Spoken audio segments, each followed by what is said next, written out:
Hola, soy Daniel Mansuy, esto es Réplica de Tele 13 Radio. Y hoy día tenemos como invitado a Gonzalo Serrano del Pozo, que publicó hace poco un libro que se llama Con el diario del lunes, editado por Ediciones de la Lumbre. Para saber quién es Gonzalo, escuchemos la siguiente ficha. El periodista Gonzalo Serrano es doctor en Historia de la Universidad Católica de Valparaíso y licenciado en Humanidades, Ciencias de la Comunicación y de la Educación de la Universidad Adolfo Ibáñez, casa de estudios en la que actualmente se desempeña como profesor asociado. Es autor de diversas obras como ¿Quién mató a Diego Portales? Además, es columnista del Mercurio de Valparaíso. Muchas gracias, Gonzalo, por estar hoy día con nosotros en Réplica en Tele 13 Radio. Muchas gracias a ti, Daniel, por la invitación. La verdad que no esperaba que me invitaras a comentar este libro. Te lo pasé con un gusto de amistad y no con la intención de este programa, porque me has invitado por otros libros, que lo entendía, y con tantos invitados famosos que has tenido, no pensé que estaba considerado dentro de la lista. No, pero feliz, porque claro, para que los auditores no entiendan, esto es una recopilación de columnas que Gonzalo escribe con un seudónimo en el Mercurio de Valparaíso. Lo quienes seguimos leyendo por motivos nostálgicos el Mercurio de Valparaíso, te leemos. Y tú tienes una página los días lunes, que es la última página del Mercurio del Paraíso, esto lo vamos a comentar porque tiene muchas cosas interesantes, donde tú llevas algunos años escribiendo una columna con un seudónimo, que es Winston. ¿Puedes contarnos un poco cómo surgió la idea de escribir esta columna y por qué con un seudónimo?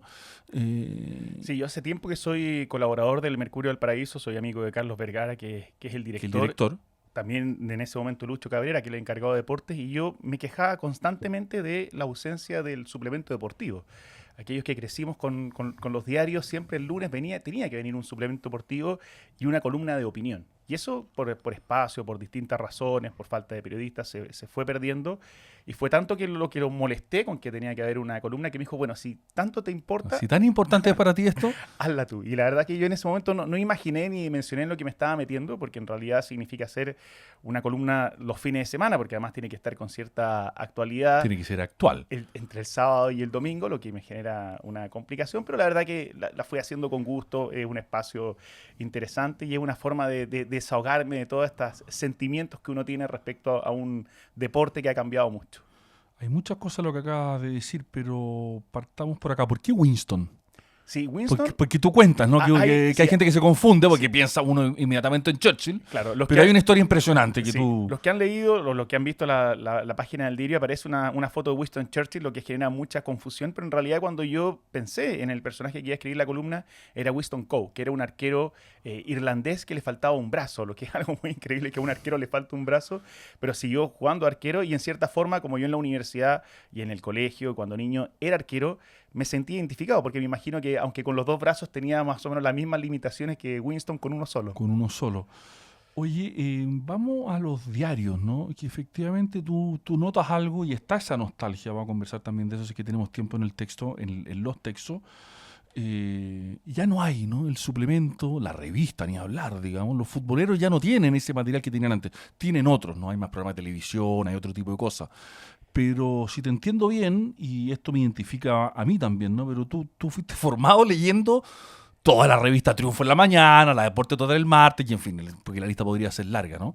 Y es importante eso en la formación, estaba pensando en esto, ¿no? En la formación de uno, al menos mía como lector de diario, ¿no? Yo me aproximé a los diarios a partir de esos suplementos, y de ahí fue girando hacia otras cosas. Y eso ya no existe, o existe muy poco, no es que no exista, pero comparado con lo que había hace 20 o 30 años, se ha reducido mucho. Sí, esto es bien interesante porque, bueno, yo me dedico a la historia y además, entre otras cosas, a la historia del fútbol. Y uno puede ver la evolución desde las primeras notas que aparecían a fines del siglo XIX y cómo esas van creciendo hasta que llega un momento en la década del 20, la década del 30, en que en realidad los diarios se dan cuenta que el deporte es, como tú dices, el principal gancho para las personas. Y comienzan a dedicar no solamente las portadas, sino una gran cantidad de hojas al deporte en general. Se cubrían distintas cosas además del fútbol. Y ya esto va decantando, pero uno tiene en la memoria, en el recuerdo, obviamente, la revista Estadio, la revista El Gráfico de Argentina, que yo me acuerdo de haber esperado que llegara el día martes o el día miércoles para leerla, que había todo un arte dentro de la creación, de las columnas, de los relatos deportivos. De las fotos. De las fotos, de los personajes, de los seudónimos, las columnas de Julio Martínez, por ejemplo. Estaban la revista Minuto 90, la revista Don Balón, aparece el Gráfico de Chile, y los suplementos deportivos dentro de los diarios, La Estrella de Valparaíso o El Mercurio del Paraíso, tenían una gran cantidad de hojas dedicadas a lo que había ocurrido el fin de semana, y eso a poco poco a poco se ocurren dos fenómenos. Por un lado, el fútbol va monopolizando el deporte, y por otro, van reduciéndose cada vez más los espacios. Y hoy día ocurre que el famoso dicho, pégale le pegó con el diario, pegarle, ya ni siquiera es posible, porque es tan poca la cantidad de hojas que tienen los diarios. Y tiene que ver con el cambio de las formas, y que nosotros, por una cuestión generacional, nos resistimos todavía. Yo todavía quiero leer el diario en el papel, y quiero ver el suplemento deportivo. Tú también escribes columnas con tu nombre. Aquí ya sabemos quién es Winston, el misterio se ha develado, pero te quería hacer esta pregunta. Tiene estilos distintos, ¿no? El columnista Gonzalo Serrano escribe de cierto modo, y el columnista Winston, no voy a decir que no tiene nada que ver, pero son muy distintos, ¿no? ¿Cómo es ese ejercicio de la escritura, ¿no? Que son plumas distintas, ninguna es mejor ni peor, pero son estilos muy distintos que tienes que practicar constantemente.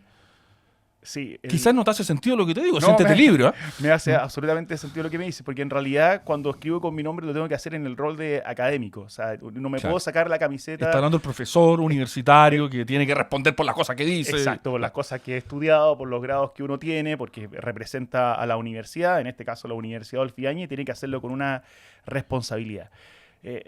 Pero en el caso de Winston, y un poco también tiene que ver con el seudónimo, es liberarse, es poder escribir realmente desde el sentimiento, el humor, tratar de ser un poco más juguetón en ese sentido. Por eso es que no me resulta un sacrificio escribir los fines de semana, porque hay algo mucho más liberador de lo que puede ocurrir con una columna que aparece en un segmento mucho más serio y con una responsabilidad que uno tiene que tener.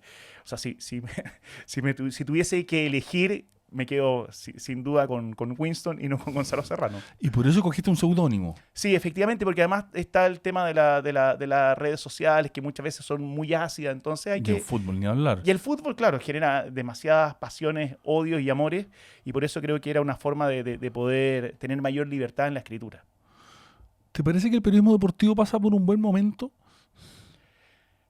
Yo creo que no pasa por un buen momento en términos de la producción. O sea, hoy día uno puede ver los medios, cómo se han ido reduciendo los equipos deportivos. Yo me acuerdo que tuve que hacer la práctica en las últimas noticias y éramos aproximadamente unos 8 periodistas de deporte, era mucha gente. En el Mercurio de Valparaíso recuerdo haber visto 4 periodistas. Hoy día han ido reduciéndose los espacios y a veces hasta 1 o 2 personas que están a cargo del área del deporte. Por lo tanto, por ese lado no existe un buen momento. Pero por otro sí, porque se compensa con la aparición de los periodistas en las redes sociales, que tienen una mayor difusión, que tienen un mayor impacto. Pero creo que es un mal momento en el sentido que hoy día impacta mucho la frase, la cuña, pero antes se exigía el desarrollo de algo que era mucho más procesado, mucho más preparado, y que es un poco lo que vamos a las columnas antiguas que uno veía en la revista El Gráfico, Estadio, etcétera. ¿Cuánto le debemos a los argentinos a nuestra cultura futbolera? Yo creo que nosotros le debemos mucho, y en el fondo de todo chileno hay un argentino frustrado que quisiera, sí, ¿no? Es que lo de los argentinos...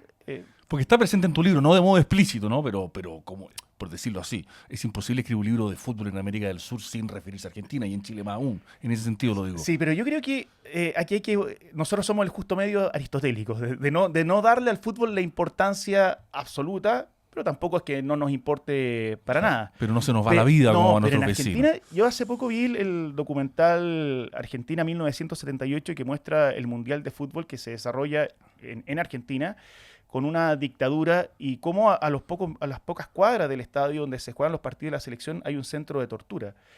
Pero lo increíble es cómo los torturados cuentan que ellos igual veían los partidos, igual los disfrutaban, y finalmente igual terminaron celebrando una copa que terminaba beneficiando a la dictadura. Directamente asociada a ese régimen. Ahí uno dice, esto no es sano. Yo creo que lo han llevado a un extremo de locura, lo mismo que ha pasado con Maradona y esta religión.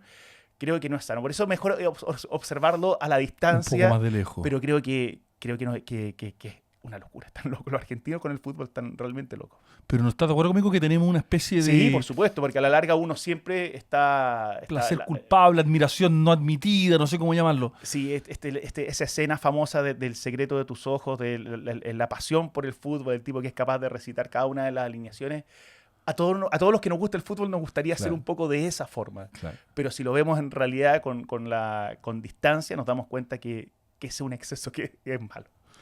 Una de las cosas que aparecen en estas columnas son tus recuerdos, ¿no? Me parecen, de hecho, de las columnas mejor logradas cuando está retratado, dibujado el Chile de los 80. Tenemos una edad parecida, digamos.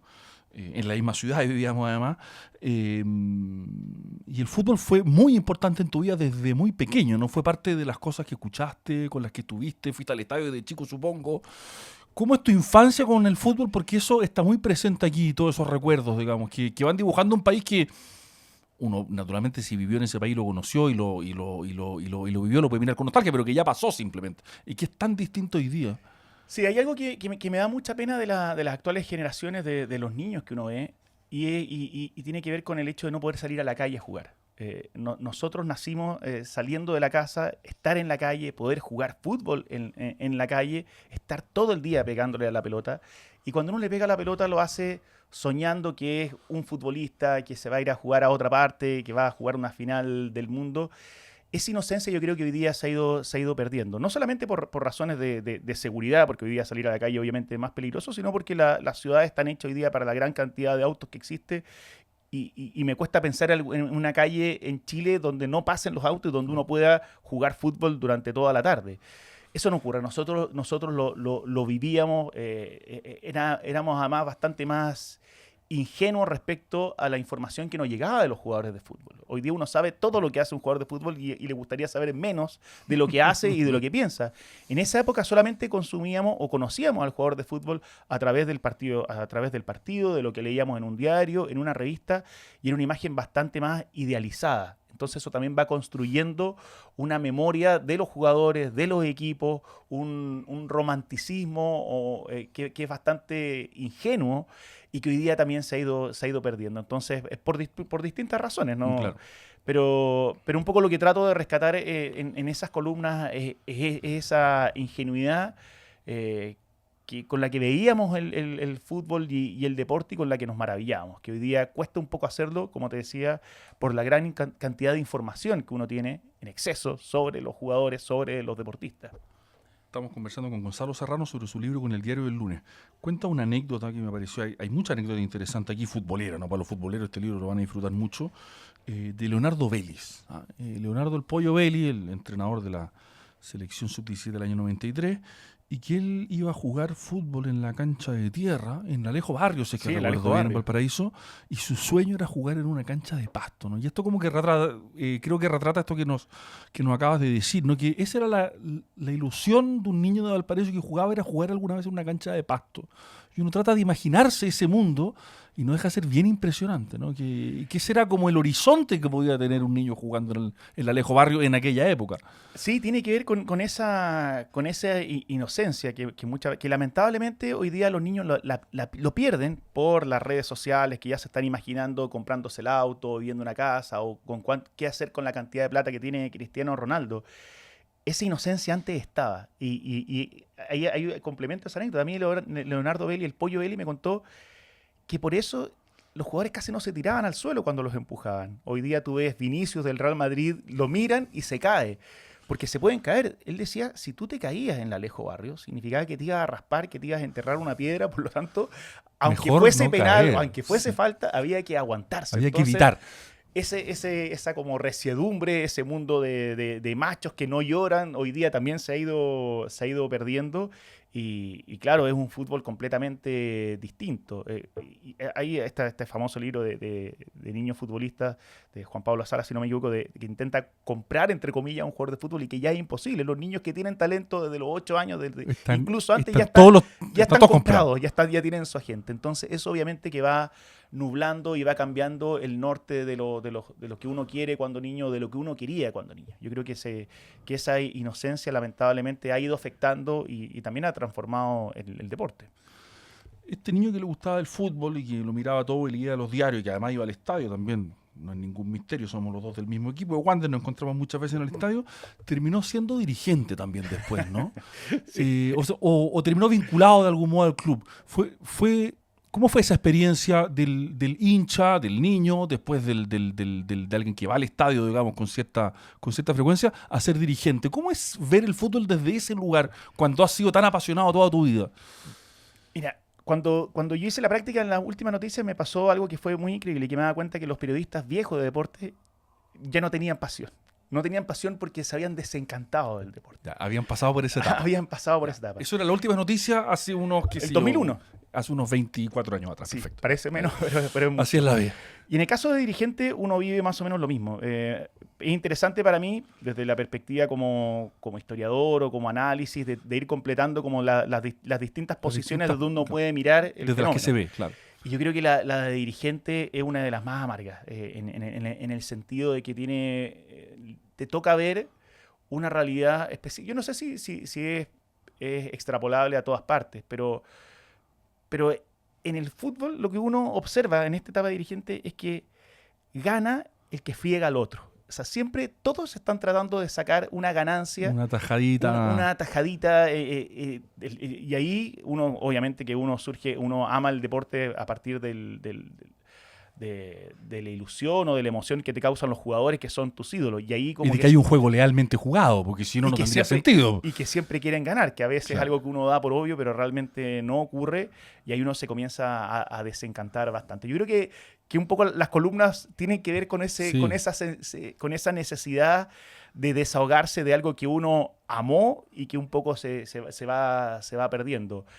También están la misma mirada de los hinchas, que es una mirada bastante que no es para juzgarlo, pero obviamente ellos lo ven desde su perspectiva, y siempre el dirigente va a ser el malo, siempre el jugador va a ser el bueno, y entonces se da esta lucha de opuestos, donde uno finalmente termina pagando un costo.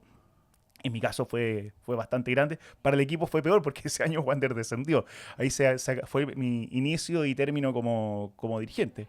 Pero al igual que muchas otras cosas, son un mal necesario, y era necesario vivir esa experiencia. No me arrepiento, me permitió ver el fútbol de otra manera, disfrutar, compartir con los jugadores, a veces tomar desayuno con ellos, ver cómo es la vida de un futbolista, que es bastante distinta a lo que uno imagina. ¿En qué sentido? En el sentido que viven muy poco el fútbol, juegan muy poco. Ellos llegan, yo me acuerdo, llegaban a las 9 de la mañana, a las 10 estaban entrenando y a las 12 terminaba su entrenamiento. O sea, el resto del día no hacían nada. Por eso yo nunca me he hecho un tatuaje, pero sé que un tatuaje demora mucho tiempo, y tú ves que los jugadores tienen muchos tatuajes.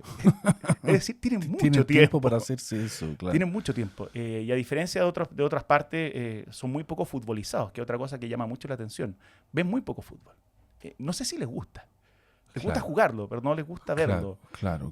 Pero es parte de su profesión. Es parte de la educación, digamos. Sí, eso, por eso creo que es la realidad de la mayoría de los futbolistas chilenos. No sé si es comparable a otras realidades como la Argentina, pero eso también genera un poco de desencanto, de decepción.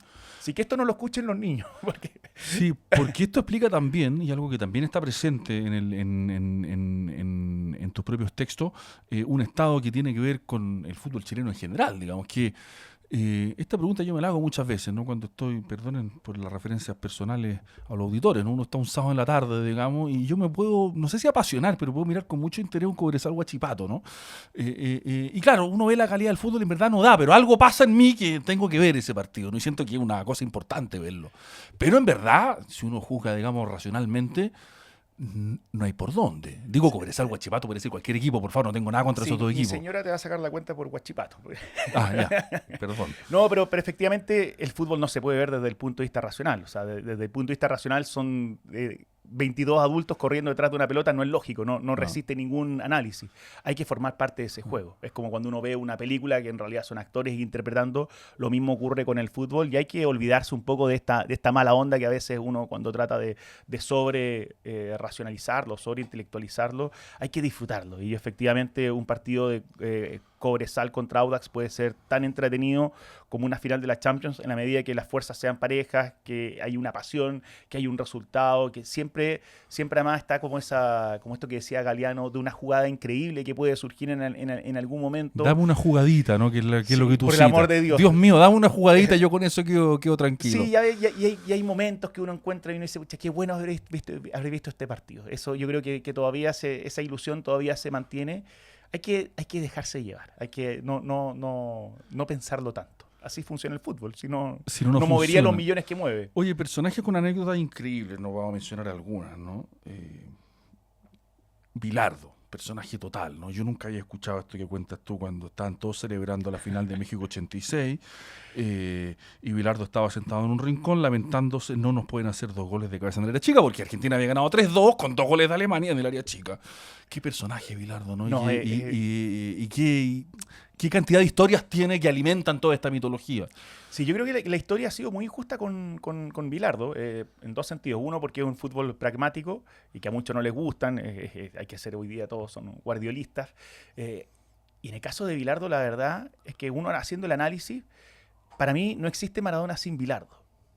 Pues se le da mucho crédito a Maradona, pero en realidad cuando uno ve ese mundial, la forma como se jugó, la preocupación que tenía, la obsesión que implicaba estar detrás de esto, que despertaba a los jugadores a las 3 de la mañana para saber si se acordaban a quién tenían que marcar, o que les prohibía hacer las celebraciones, las tenían que hacer en grupo porque si no se les iba a acabar el aire. Que no se juntaran todos, digamos, sino que Y cada porque uno... además tenían Claro. que mantener su puesto. Ese nivel de obsesión yo creo que es el que le permite a Maradona ser la estrella que fue y ganar el Mundial. Pero es un personaje realmente increíble y que, insisto, seguramente entiendo que está muy enfermo y próximamente fallecerá. Yo creo que espero que la historia le dé el lugar que merece, porque en realidad fue muy increíble todo lo que hizo, esa obsesión que tenía, pero en realidad le jugaba en contra este romanticismo que estaba detrás, su némesis que era... Y que un era flaco Menotti, claro, que era el fútbol romántico. claro. Entonces se establecen esas 2 conexiones. También es un personaje increíble. Es impresionante, sí. Cuenta otra historia, hay todo tipo de historia. También está tu comparación, que tiene una conclusión natural por los colores que tú a los que tú adscribes, digamos, entre Elías Figueroa y Arturo Vidal, que es la discusión respecto del mejor de la historia en Chile, ¿no? Sí.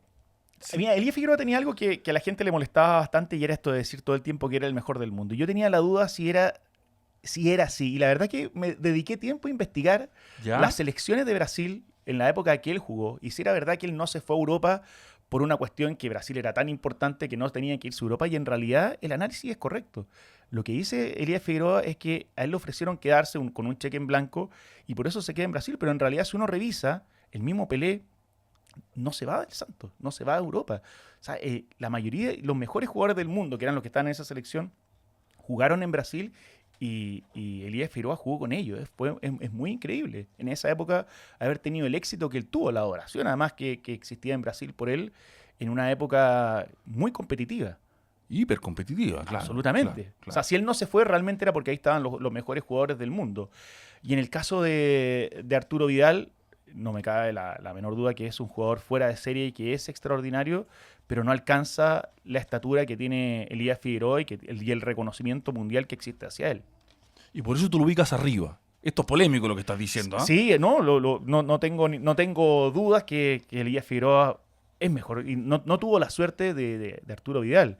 El fútbol, al ser un juego colectivo, importa mucho quiénes te acompañan, quiénes están en tu generación. Y seguramente Elías Figueroa con compañeros como que los que les tocó tener a Arturo Vidal, Alexis Sánchez, que también es un jugador fuera de serie, Claudio Bravo y otros que lo acompañaron, podría haber tenido mucho más éxito del que tuvo. Estamos conversando con Gonzalo Serrano sobre su libro Con el diario del lunes. ¿El mejor jugador que has visto tú en la cancha? Magic Pérez, por supuesto, de Wanderers. Sin ir más lejos. No, es una buena pregunta, tendría que pensarlo, pero a mí me ha tocado ver jugadores muy buenos. Yo me acuerdo, y uno ve que destacan, en el caso de Chile, estoy pensando. A mí me llamó mucho la atención la última vez que vi jugar a Rosenthal, en Playa Ancha. Era un jugador que extraordinario. Era distinto, pero se lesionó joven, ¿no? Era muy distinto y tuvo la mala suerte de haberse lesionado al poco tiempo de haber llegado a Escocia, de no haber tenido los tratamientos médicos, porque hoy día uno ve que esa lesión es común y los jugadores a los 6 meses se recuperan. Pero la verdad es que él llegó a tener un nivel fuera de serie en Chile. Los últimos partidos de él fueron increíbles. Y me acuerdo que era como un adulto jugando con niños. Tenía esa imagen de haberlo visto en Playa Ancha fue inolvidable, de que uno es un jugador que marca las diferencias. ¿Partido que recuerde así como...? Bueno, ahí lamentablemente aparece nuestra afiliación deportiva por supuesto. Wanderers, pero hay No, hay partidos que son increíbles. Se celebraron ahora el triunfo de Wanderers contra Boca Juniors en Sausalito, que también fue un partido muy, muy increíble. Muy bueno, Uno soñaba en Valparaíso con que Wanderers pudiese jugar una Copa Libertadores y ganarle a un equipo como Boca Juniors. En su momento fue extraordinario. Esos partidos que van marcando, los clásicos también, que tienen ese componente de nostalgia. Una de las cosas que echa de menos en el fútbol es ese clásico que uno iba a ver con el equipo rival, con la barra rival, en un ambiente de sana rivalidad, de tranquilidad. Lo que se perdió completamente. Eso yo lo echo mucho de menos. Hoy día, lamentablemente, da la sensación que está todo hecho para que uno vea el partido por televisión y no vaya al estadio. Yo no sé si eso hay una verdadera intención, pero ocurre así. Eso es muy triste. Yo creo que eso también se ha ido perdiendo porque en general uno guarda en el corazón esos clásicos que son inolvidables. No, es muy entretenido. No solo de fútbol, Winston, porque también tienes una sección de tenis, porque también escribes de tenis a veces, ¿no? Sí, escribo menos de otros deportes porque no es tan popular ni tan sexy, pero con el tenis yo me encanté muy tarde, desde los 26 años, cuando conocí a mi señora que jugaba tenis, y la verdad que he encontrado ahí también un deporte muy increíble. Pero es tardío el amor por el tenis en tu caso. Sí, bastante tardío porque lo comencé a descubrir, y además comencé a descubrir la vida de los tenistas, que es muy increíble. Yo te decía el ejemplo de los futbolistas, que su vida es muy corta como futbolista. Y que son poco futbolizados. Yo me quedé con eso, sí. Y le hacen de todo. O sea, al futbolista, desde que le recogen claro, está el utilero, el que aguatero, todo, claro. Pero tú ves que hasta el número uno del tenis, que puede ser Roger Federer, hoy día Sinner, él se hace cargo de sus cosas, porque está acostumbrado a vivir solo, a viajar solo, a ser responsable de sí mismo. Hay una dignidad en el tenista que le encuentro muy admirable e increíble. Y son tipos que viven todo el día en eso. Claro, es un deporte mucho más solitario. Muy solitario. Y eso también genera desde mi punto de vista, esta pasión, ese amor por el deporte, que es lo que uno espera. En ese sentido, aparece como el contrapunto muy fuerte entre los tenistas y los futbolistas. Y también ahí hay partidos increíbles. La cabeza, cómo juega, hasta esta famosa final de Coria con Gastón Gaudio, las emociones, cómo van esta ruleta rusa de emociones que se ve en un partido de tenis. Pueden pasar muchas cosas en un partido de tenis. Donde nada está ganado. O sea, se da eso que es mucho más fuerte que en el fútbol, y por eso es un deporte con el que me he encantado. Así que... ¿Y en Chile tú dirías que el tenis sigue al fútbol en popularidad? Sí, bueno, no somos tan futbolizados como creemos los que estamos en el fútbol. La gente le interesa menos el fútbol de lo que uno piensa, y en el segundo lugar aparece el tenis, sin duda. Porque es muy omnipresente el fútbol. No solamente sino que es muy exitoso además. O sea, viendo la cantidad de gente que hay en Chile, la cantidad de tenistas exitosos es muy grande. Yo he estado por distintas razones revisando muchos diarios de la década del 30. ¿Ya? Tú no te imaginas el impacto que causó Anita Lizana en Chile. Es increíble. La llegada de Anita Lizana en el año 1937 fue recibida en Santiago igual como fueron recibidos Fernando González y Nicolás Massú.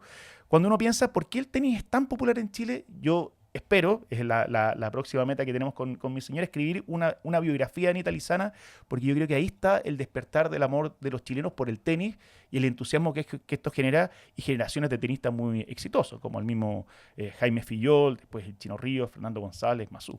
Aquí le pregunto al historiador, ¿eso era por los diarios que la gente se enteraba?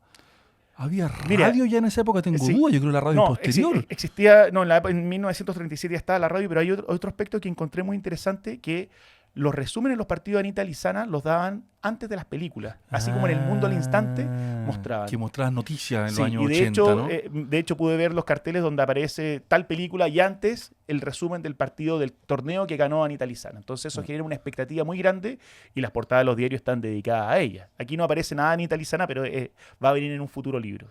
Oye, cuenta una anécdota del Nico Massú en Roland Garros. Para los fanáticos del tenis nos cambiamos de deporte, ¿no? Pero Nadal perdió un partido en Roland Garros. No sé si al final perdió uno, pero durante mucho tiempo había perdido solo uno. Sí, porque después perdió más, digamos. Que había perdido en cuarto de final con un sueco, no con Söderling, creo, si es que mal no recuerdo, ¿no? Y que eso le permitió a Roger Federer ganar Roland Garros. Perdonen los tecnicismos para los que nos gusta mucho el tenis. No, es y que tú cuenta una anécdota con Nico Massú de por qué Rafa Nadal perdió ese partido en Roland Garros después de haber ganado, no sé, decenas y decenas y decenas. Entonces esto es históricamente para la historia del tenis muy importante, anécdota que yo no conocía, que tú revelas aquí en una de tus columnas. Sí, yo tengo la suerte que mi hijo juega tenis y que tuve la suerte además de conocer a Nano Zuleta, que entrenó con Nicolás Massú, y un día me contó esta anécdota, pero como una cosa curiosa, y que efectivamente les pasó que se confundieron. Generalmente los jugadores se ponen de acuerdo para entrenar. Nicolás Massú se puso de acuerdo para entrenar con Nadal, y resulta que llegó a la cancha equivocada. Entonces se atrasó el entrenamiento, y eso a una persona maniática como Nadal lo descompuso, lo complicó, y obviamente esa no es la razón por la que pierde el partido, pero sí seguramente es una suma de variables, suma de factores, que van donde los chilenos pusimos un granito de arena. Pusimos un granito de arena en contra de Nadal, pero a favor de Roger Federer, que fue el único título que le faltaba para poder completar ese currículum glorioso que tiene. Así que algo de la victoria, Federer se lo va a tener que agradecer en algún momento a Massú. Al Nico Massú. Nos queda muy poco tiempo, Gonzalo, pero no quería dejar de preguntarte esto. ¿Cómo ves tú el estado de la prensa escrita, ¿no? Tú escribes en prensa escrita regional, digamos, que está toda la prensa en crisis, la prensa regional aún más en crisis. Sin embargo, cuando leo tu libro yo digo, vaya, están pasando cosas todavía y todavía se puede escribir, todavía hay espacio. Quizás me hago una ilusión que ya no, que es un poco excesiva, digamos, pero ¿cómo juzgarías tú? Mira, el otro día escuché una entrevista a Arturo Fonten, que contaba una anécdota de Borges, que decía: el éxito de mi literatura tiene que ver con el mal estado en que está. Yo creo que el éxito de mi columna tiene que ver con el mal estado en que está. Perfecto. El periodismo escrito hoy día. Y en regiones ni hablar. Peor. Sí. Con todo cariño. Muchas gracias, Gonzalo, por habernos acompañado hoy día. Muchas con gracias nosotros a ti por la invitación. Estuvimos entonces hoy día conversando con Gonzalo Serrano sobre su libro Con el diario del lunes, publicado por las ediciones del Lumbre y financiado por el Fondo Nacional del Libro. Soy Daniel Mansuy, esto es Réplica de Tele 13 Radio. Muchas gracias por escucharnos. Hasta la próxima.